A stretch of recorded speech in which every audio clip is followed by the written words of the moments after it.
The Sugu Video Study Guide is meant to be an assistive tool for pilots seeking to pass their advanced exam. This lesson will last approximately 1 hour, covering 8 modules. It will mention the necessary books and online links.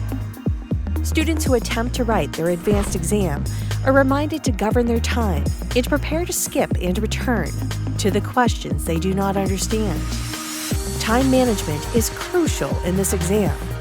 If you are unaware of a question or its answer after searching through your study material or online reference links, use the process of elimination and do not guess. Although the exam is open book, we encourage students to understand the material thoroughly. The exam is 50 questions, and you are allotted 60 minutes to complete the exam. A minimum pass mark of 80% is required to pass, which will roughly allow you a maximum of 1 minute and 12 seconds per question. Take notes on questions you do not understand, as you cannot get more than 10 answers wrong. Sufficient time should be left at the end of the exam to review unanswered and uncertain questions. We recommend students to write their basic exam prior sitting through the advanced exam to familiarize themselves with the Transport Canada examination portal. Thank you and good luck. Thank you for signing up to Sugu Drone Training's Advanced Exam Ground School. Our online modules are a tool which will provide you greater clarity for the knowledge requirements as referenced in Transport Canada's TP 15-263E. As we proceed through our course, I will ask that you utilize the Unmanned Booklet, Small Advanced Basic Handbook, Toronto VNC and VTA, ROC-A Study, and the Aeronautical Information Manual. In our course, we will discuss 1. Air law, 2. RPAS airframes, power plants, propulsion and systems, 3. Human factors, 4. Meteorology, 5. Navigation, 6. Flight operations, 7. Theory of flight, and 8. Radiotelephony. All are weighed differently, and it is important to understand them thoroughly before you write your Transport Canada exam. The exam is meant to be open book, and you're free to use reference material. Nevertheless, let's begin. I am excited to dive into our modules. The first subject is drone air law. In this module, we will discuss applicable study references, helpful exam tips, certification requirements, advanced operations, and definitions and key terms. An expanded version of this text is available in the link description with over 350 slides covering all 8 modules, which are uniquely searchable. In addition to this, our Ground School Kit is available for purchase and includes all the necessary books and also comes with a hardcover RPAS pilot logbook and our school's flight bag. Visit www.sugutools.com or the links in our description to obtain your RPAS Ground School Kit.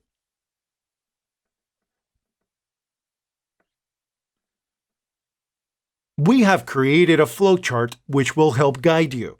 When studying for air law, referencing the Transport Canada Part 9 regulations is definitely a must. Students should read through the regulations in their standard form at least once before proceeding to Sugu's plain English form of the regulation. Our plain English translation of the regs will help remove any ambiguousness. Another great reference link is the Aeronautical Information Manual, which is an additional source to obtain aviation-related terms. Lastly, it is also great to reference the full set of Canadian aviation regulations and standards if there are any doubts or uncertainties on the exam regarding which would otherwise not be in the Part 9 regulation. Some helpful examination tips include knowing the Part 9 air regulations, knowing when an SFOC is required, knowing the 3 operational drone categories, understanding RPAS altitudes, when to report aviation incidents, rules governing advanced operations, general terms, and what happens in flight reviews.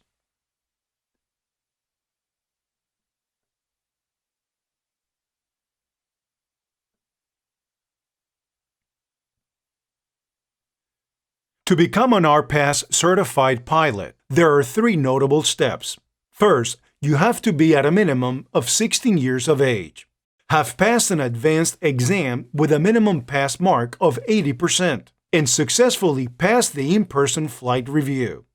In addition to this, there are ongoing recency requirements which are required every 2 years. In further defining and classifying the regs, our instructors have come up with a fabulous table. In the Advanced Operations category, pilots must ensure if they are operating near the vicinity of control airports within 5.6 kilometers, that they have the applicable safety assurance and follow the procedures as set out by the operator, or if they are operating within the vicinity of restricted airspace, and check the designated airspace handbook for further details. In regards to heliports, if you're operating within 1.9 kilometers of a heliport, the applicable RPAS safety assurance is required. One thing to notate about the Advanced Operations category is that there is a specified weight condition of 250 grams, 25 kilograms. There are three types of safety-assured drones operations in controlled airspace. Operations at a distance of less than 30 meters, but no less than 5 meters, near people. And operations at a distance of less than 5 meters, above people. Knowing these categories are very important. All categories not reflectant of basic and advanced operations, an SFOC is required.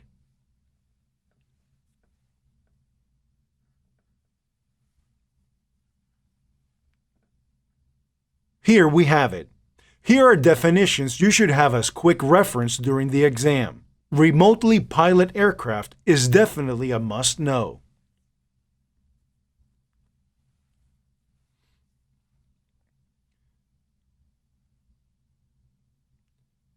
Command and Control Link, Control Station, First-Person View Device, and Flight Termination System.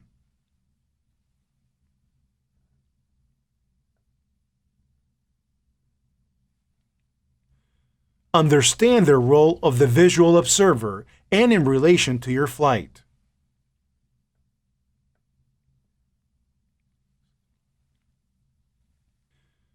We have grouped VLOS and VFR, as well as BVLOS and IFR, to provide a compare and contrast the definitions. Furthermore, VFR weather minimums should be understood, CAR 602, as well as CAR 901.34, which states, no pilot shall operate a remotely piloted aircraft system unless the weather allows the flight to be conducted in visual line of sight or in accordance with the manufacturer's instructions, is an important notation for RPAS flight operations. Candidates attempting to write the exam should have a basic understanding prior to writing the exam. Thus, the links we recommend students to have open during the exam for Air Law include Sugu's Ground School PowerPoint, the Part 9 Air Regulations, and the Aeronautical Information Manual. If all else fails, Google is a great backup resource. We recommend students to cover their material thoroughly prior to writing the Transport Canada exam. A deep focus should be placed on understanding the material, as opposed to simply learning how to pass.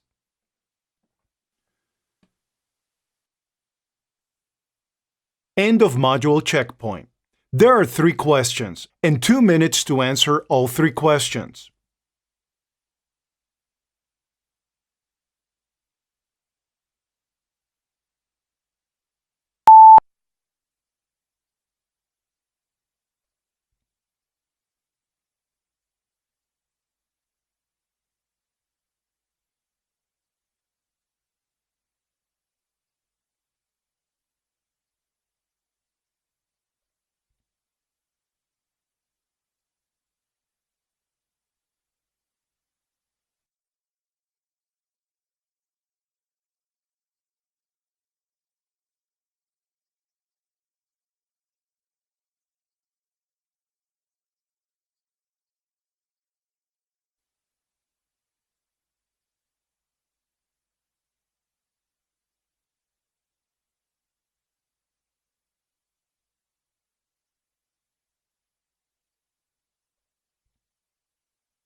Great job in answering the mock questions. Our next module is RPAS Airframes, Power Plants, Propulsion, and Systems.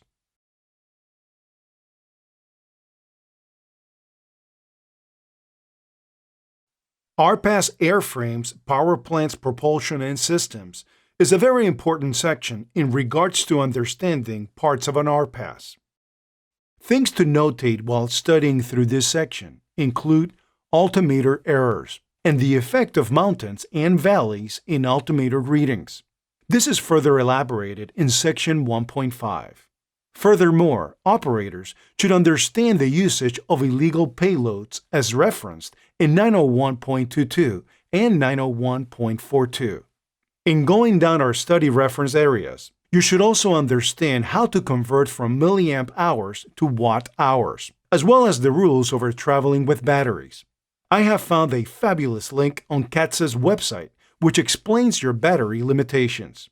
In addition to this, you should understand the protocols of the transportation of dangerous goods, which can often require special handling protocols.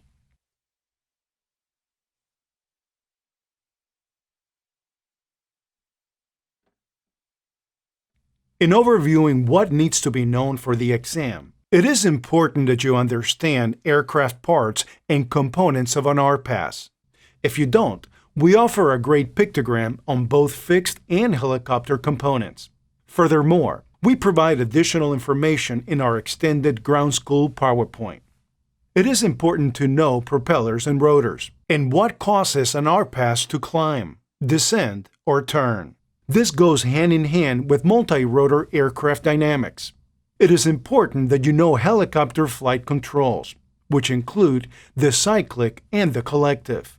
Additional notable knowledge areas include the definition of a payload, the difference between brushless versus brush, sources of RF interference load factors, the effects of ice on an aerofoil and how it decreases lift and increases drag, as well as altimeter calibration and errors.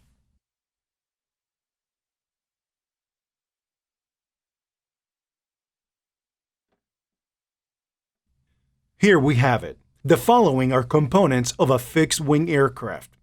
It should also be understood that the servos are generally responsible for moving controlled surface areas such as the elevator, ailerons, or flaps.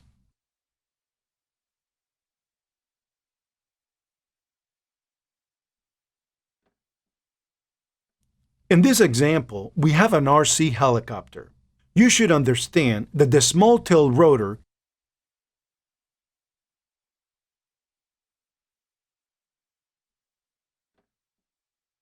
counters the torque from the main rotor.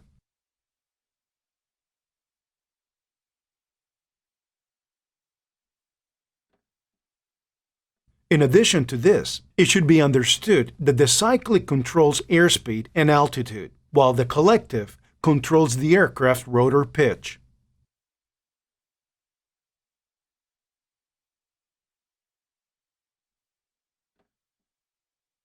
In discussing multi-rotor flight dynamics, all movement is done by adjusting the thrust produced of the rotors, whether independently or together.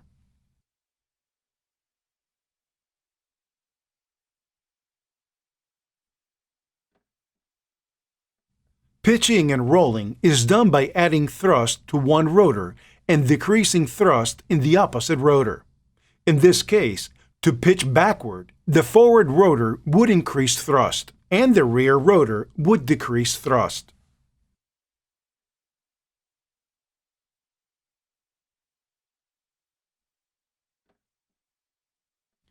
In discussing brushed versus brushless, one of the main disadvantages of brushed motors include that it creates friction and sparks. This can overheat the device. Furthermore, brushless motors are lighter. Module checkpoint. 2 questions. 1 minute 20 seconds to answer.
Great job in answering the mock questions. Our next module is human factors.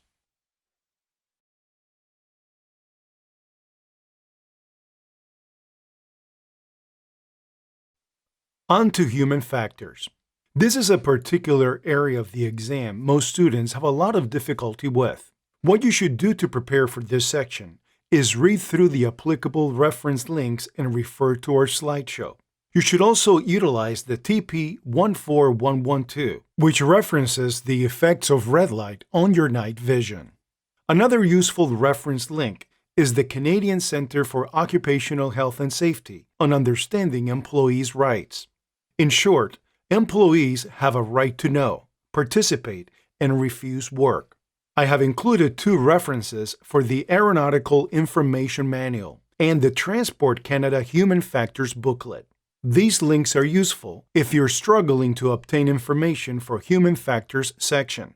I would like to advise both these books are available for purchase on our website or in our link description if you would like a hard copy. If you would like an electronic copy of the Aeronautical Information Manual, it is free for you to access on the Transport Canada website.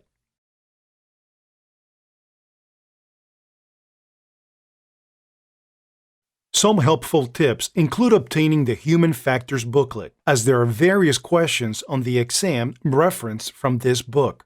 Lastly, utilizing CARS 901.19 and the Aeronautical Information Manual Section 3.8 on fatigue will be very useful in your studies.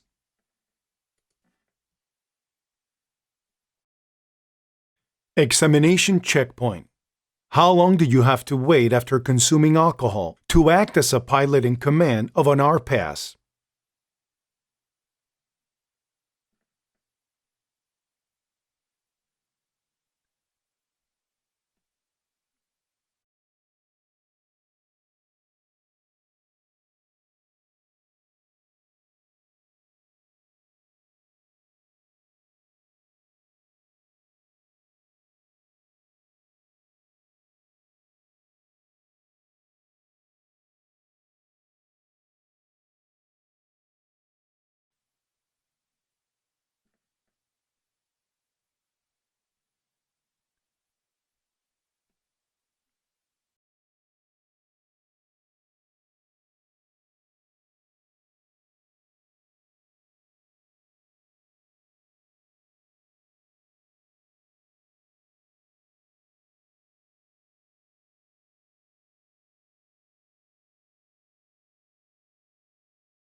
I forgot to add, if you're looking for the answers from our examination checkpoints, please visit our answer key link located in our description.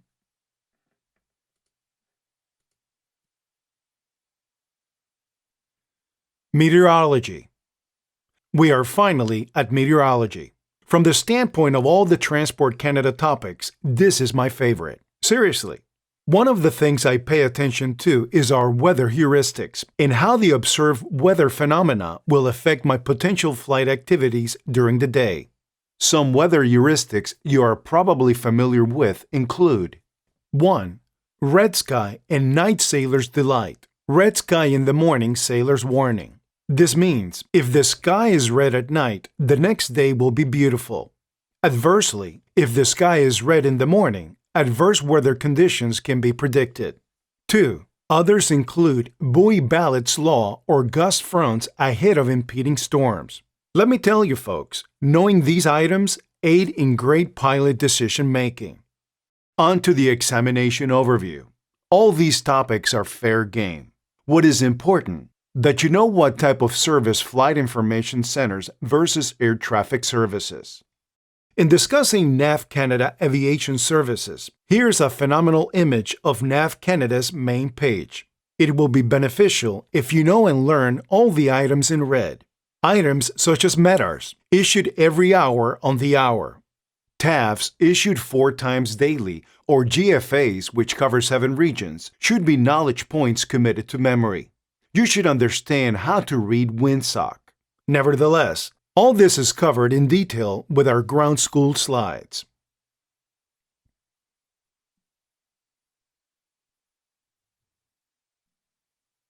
Examination checkpoint. You have 2 minutes to answer 3 questions. What is the ICAO adiabatic lapse rate? What is the most important element from the standpoint of weather? How many times are METARs issued?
Navigation. In the navigation section, there are 5 questions. In overviewing what to study, you should focus your attention on navigation definitions, the differences between variation and deviation, maps reading, pre-flight planning and NOTAMs, DGPS and errors. Basically, what latitudes are they more pronounced at? General GNSS and GPS knowledge. An example is the types of satellites, Galileo, Beidou. Lastly, you should understand how to read a CFS. This is a reminder at the end of each module that there is a small quiz to help you focus your attention. In reviewing our study references, here are the applicable links to help you with studying. The first is understanding your Canadian Flight Supplement. You should have knowledge of identification, elevation, who is an operator, and where to obtain frequencies. Furthermore, telling the difference between an aerodrome and airport is something you should understand. The key distinction is that airports are essentially certified. Additional details can be found in our slideshow. On to other study items. You should understand aviation maps and map reading, along with their scales and symbols. Key distinction is that VNC has a scale of 1 to 500,000, while VTA has a scale of 1 to 250,000. Study material can be found in the AIM map section or the SUGU slides. In addition, it is important to know the following: NOTAMs, radio navigation theory, navigation errors, UTC to local time conversion, and sources of RF interference. I have left references on the screen to assist you with finding the material.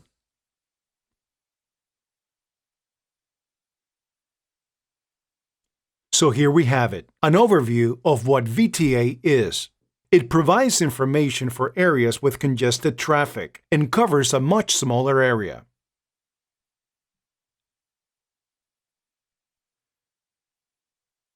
The VFR navigational chart provides a much larger scale at 1 to 500,000. But in terms of real-world use, I can advise these maps are only for airspace identification, not for obstacle avoidance.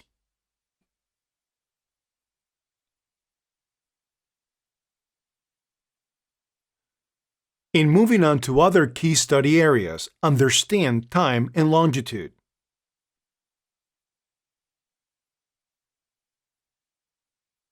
Day and night, the true definition.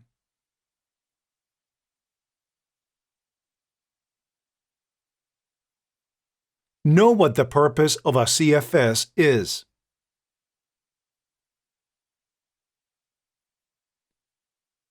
And how to read it. As well as factors as understanding GPS. So we are now at our examination checkpoint. What is day defined as? What information does the CFS provide?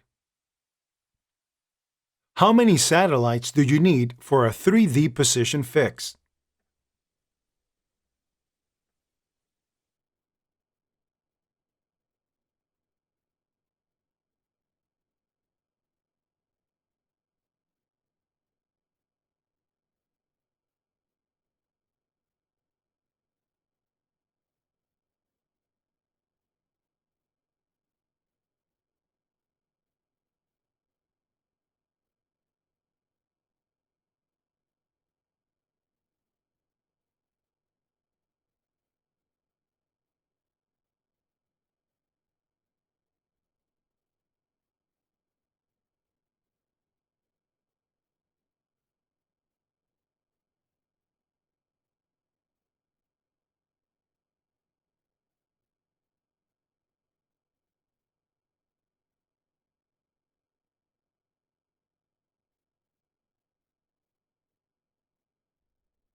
Flight operations.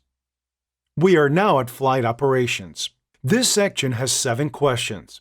In preparation for your study, know the following: runway numbering and orientation, VFR entry procedures at uncontrolled aerodromes, and general flight patterns, how ice will impact an aircraft flight performance, how and when to report information to Transport Canada or the Transportation Safety Board, i.e. incidents and accidents, the effects of density altitude multi-rotor performance, the usage of bungees and cords and their stretching capabilities. Furthermore, you should have a good understanding of aerodromes and airports in terms of these operational procedures. Here we have a picture of ice on an aerofoil. Ice increases drag and decreases lift. This information is critical in a real-world application.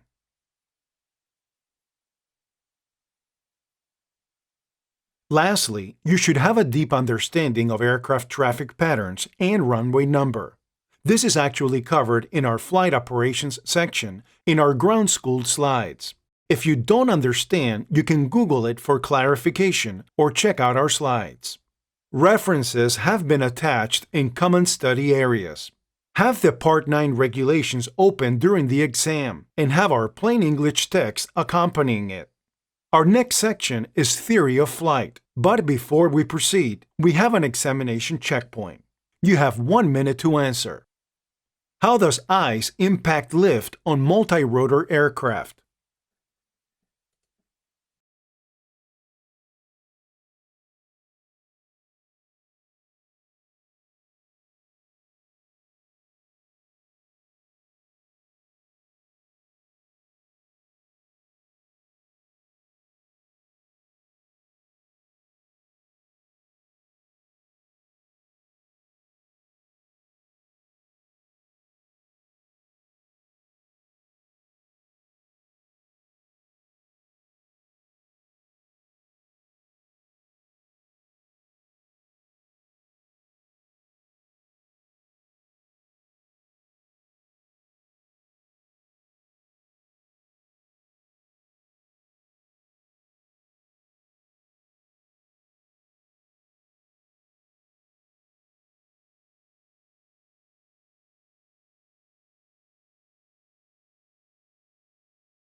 We are now at Theory of Flight. This section has 4 questions. In regards to studying, focus should be placed on the following. Bernoulli's principle. This information can be found in our slides or Google. In regards to other study areas, you should have an understanding of stability and C of G, equilibrium, aircraft stability, and the effect of certain wings on performance and stability. This information can be looked up in the Unmanned booklet, Sugu Slides, or Google. It's also important to know flight controls and the effect of what happens when deployed, such as slats, flaps, spoilers, and trim. Lastly, focus should be placed on lift in regard to understanding lift and/or drag, laminar flow, stalls, and the movement of the center pressure.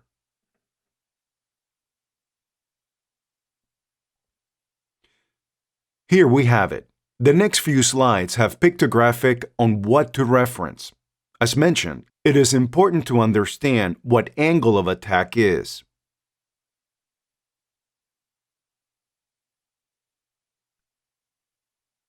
How the center of pressure moves when aircraft is about to stall. Basically, it moves forward up to the stalling angle.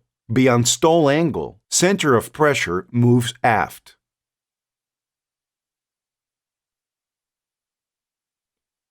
The forces in flight and how lift is produced, as well as the cross-section of the airfoil and terminology.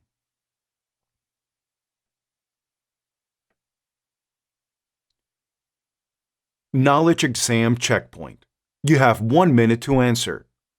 What happens to the center of pressure at the point of stall?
Our last module is radio telephony. This section has 4 questions. For this particular knowledge area, you want to ensure you reference our slides, the Industry Canada Radio Study Guide, and the Aeronautical Information Manual. Key areas to focus on include definitions and terminology, your phonetic alphabet, who are aircraft call signs issued by, numbers, dates, altitudes, standard phraseology, basic radio communication, and legal considerations. Everything listed has applicable references.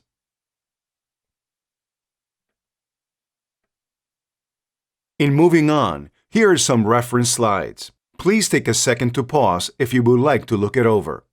Here we begin. You should understand the definition of frequency.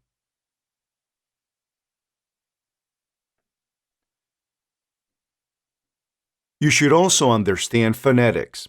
What we find that helps with this is trying to spell your name or family member's name in phonetics.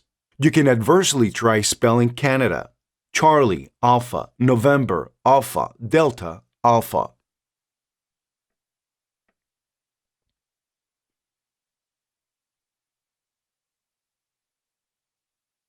It is important to understand the pronunciation of numbers. For instance, 16,000 is pronounced 16,000.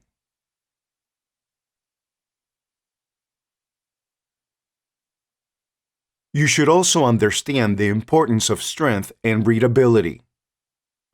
Examination checkpoint. You have 1 minute to answer. If you have excellent signal strength and perfect readability, what would you say during a radio check?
In moving on, we see that many students have issues with the top 4 study areas.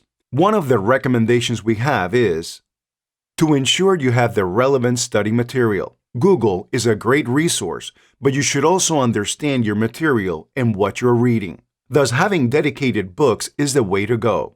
All these books are available for purchase in our links located below or via www.sugutools.com.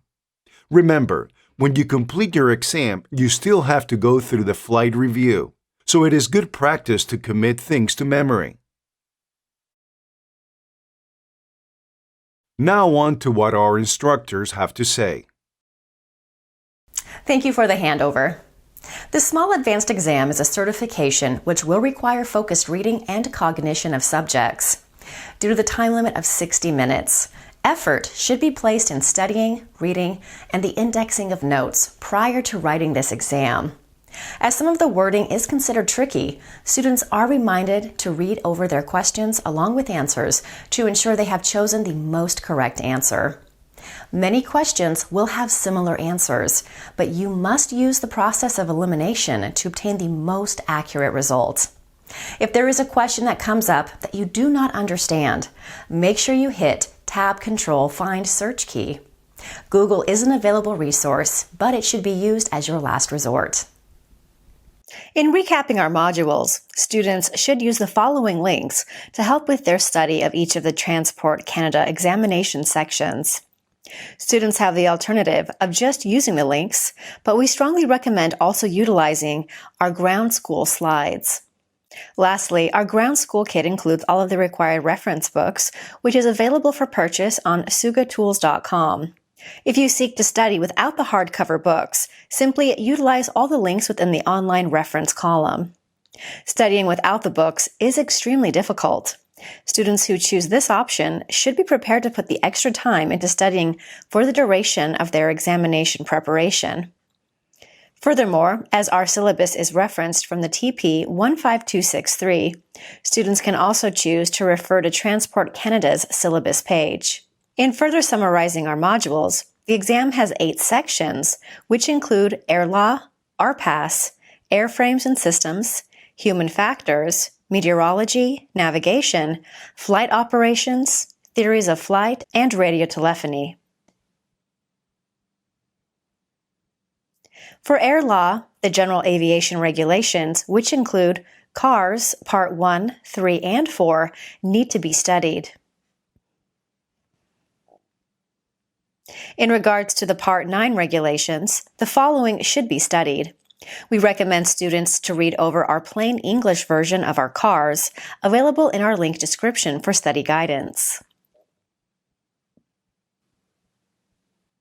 In regards to knowing the following, it is good to know when an SFOC is required, when you should report an accident to the Transportation Safety Board, as well as general air traffic services and procedures. All links are provided for you to review.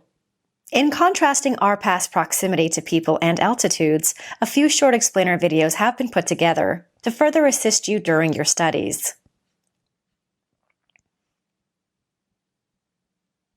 Subject to paragraph 901.69, 1B or C. No pilot shall operate a remotely piloted aircraft at a distance of less than 100 feet, 30 meters, from another person, measured horizontally, and at any altitude, except from a crew member or other person involved in the operation. So, what do you think this means? First, let's define people. They can be crew, others, and participants who have been briefed. Pilot in command, check. Visual observers, check. Models, check, check. Actors and technical crew, check. People that are not crew or others not participating in the operation are not allowed, or subject to paragraph 901.69, depending on your manufacturer's safety assurance. Near or above people, it is possible. Now, let's take a deeper look. Crew, no limitations. Not crew, not less than 100 feet or 30 meters measured horizontally. What the 901.69 regulation says is that the not less than 100 feet regulation applies when the RPAS manufacturer declares that it meets certain document requirements and technical requirements as set in the standard 922. To elaborate, crew have no limitations. Not crew, not less than 16.4 feet for Category B. To expand, an RPAS pilot may operate his drone not less than 16.4 feet for Category B, or less than 16.4 feet for Category C, based on manufacturer's safety assurance. In regards to Category A, it is for controlled airspace operations.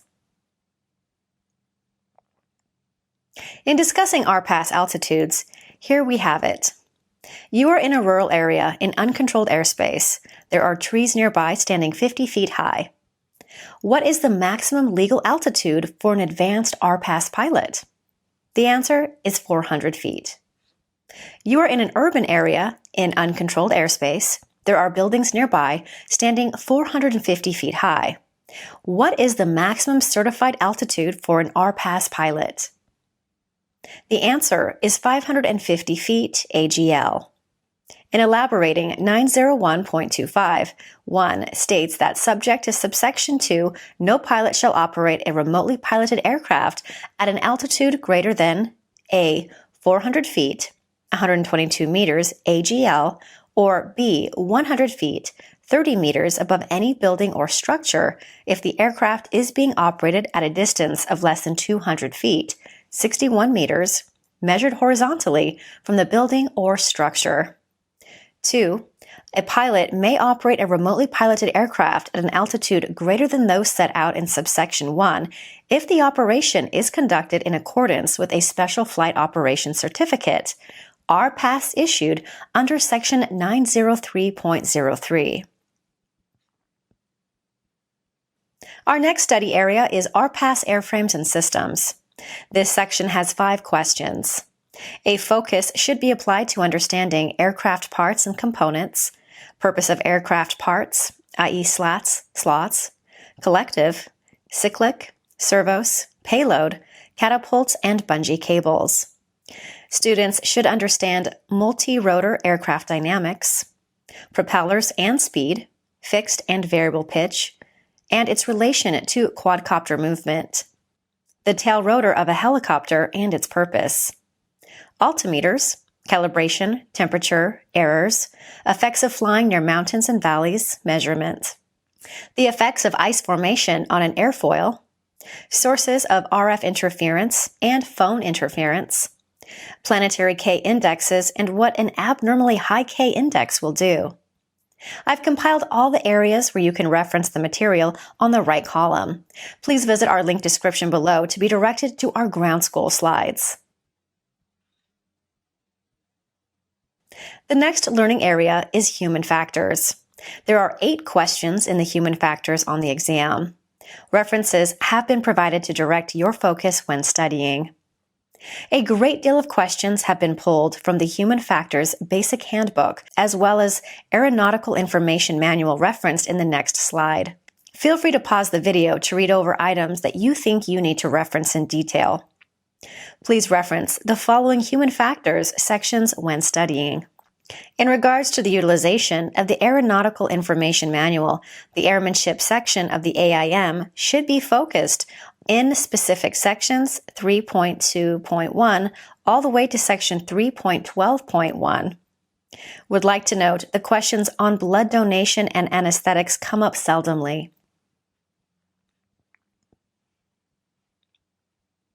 The next learning area to review is meteorology.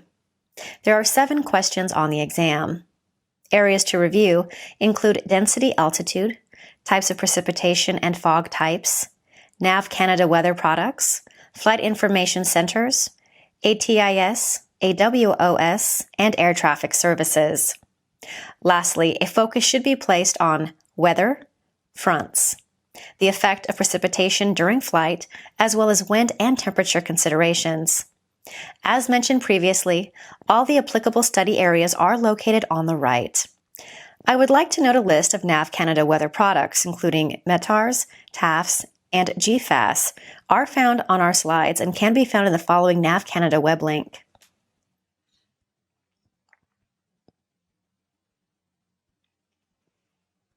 The next learning area to review is navigation. There are 5 questions on the exam. The provided links and knowledge areas should be studied in its entirety. In referencing navigation, a common problem is runway numbering and orientation, so let's review the following example. An aircraft radios the tower and indicates he is on a right-hand downwind for runway 9. Where is the aircraft in relation to the aerodrome? North, south, east, west? Now, let's draw in the circuit pattern to better visualize our runways. We will take the approach in this case that this runway has right-hand circuits. Understanding these factors, what is the aircraft's approximate heading? So, let me draw in the downwind leg our aircraft is flying along. An aircraft is said to be right downwind. When the aircraft is on the downwind leg, the aircraft is to the right side of the aerodrome. We know that runways are numbered according to their heading, roughly speaking. So 9 would have a rough heading of 90 degrees, and anywhere between 90 and 99 degrees. Runway 13 would have a rough heading of 130 degrees. The reciprocal of 90 degrees is 180 degrees. So the aircraft is south of the aerodrome on a rough heading of 180 degrees. Great, we have reviewed navigation. The next knowledge area is flight operations. In recapping and summarizing study areas, the following sections should be studied in order to ensure your success. Please take the opportunity to pause the slideshow to ensure you have everything covered and written down. This is a reminder, our ground school slides are available in our link description. The next knowledge area is theory of flight. There are 4 questions on the exam. Students should ensure they understand the concepts as it relates to aircraft parts and components, Bernoulli's principle, the effects of lift, stalls and movement of the center of pressure, and equilibrium. Links have been provided to direct the focus of your studying. To make sure you understand the basic concepts of theory of flight, I prepared a short review video. Theory of flight. There are 4 forces acting on an airplane in flight. Thrust, which is the force exerted by the engine and propeller, which pulls or pushes the airplane forward. Then we have drag, which is the resistance to forward motion and is directly opposite to thrust. Lift is an upward force, which sustains the aircraft in flight. Weight is a downward force due to gravity. Weight is directly opposite to lift. When thrust and drag are equal and opposite, the airplane is said to be in equilibrium. When lift and weight are equal and opposite, the aircraft is in equilibrium. The 4 forces are balanced during maneuvers and steady flight. The above video is not the complete set of what you have to know, but provides a basic overview. Students must ensure they review our slideshow and provided links to ensure success. As a final note, material is referenced from the TP 15263. The next section is radiotelephony. Students must ensure they review the provided links. Again, please feel free to pause as I go through our final slides. The reference links include the ROC, a study guide, the AIM, NAV Canada, the SUGU slides, and the Part 9 regulations. Special importance needs to be focused on radial fines, phonetics, pronunciation of numbers and dates, and who issues RPAS call signs. Thank you for reviewing the advanced examination modules with me. In closing, please watch the following tips on how to pass. Thank you for watching our advanced examination module. This is a reminder, if you require our slides or ground school kit, it is accessible by visiting our link description below or visiting www.sugutools.com in the pilot and aviation supplies. We suggest obtaining or purchasing our slides at minimum. Nevertheless, here are the steps to pass the advanced exam. Before the exam, make sure to read the Part 9 regulations, review provided reference links, obtain our ground school kit or necessary books, which is recommended, utilize the SUGU slides to learn exam knowledge areas, and know the definitions and acronyms. During the exam, choose the best possible answer. If you don't know the answer, skip and come back later. Complete the answers based on what you know first. Create 2 lists on scrap paper labeled Uncertain and Don't Know. Read over your answers at the end of the exam and answer every question. Stuck? Put exam answers instead of questions in Google search. Try using multiple computer monitors. Use the full examination time to your advantage and leave enough time to review your answers and imagine success. For more information on our ground school courses, visit www.sugudrones.com and select your applicable training date and course. As a bonus, I have included a free practice examination in our link description. Please take the time to try it, and your results will be provided automatically at the end of the examination. Thank you for watching. SUGU, a safer future with technology. Be sure to like and subscribe.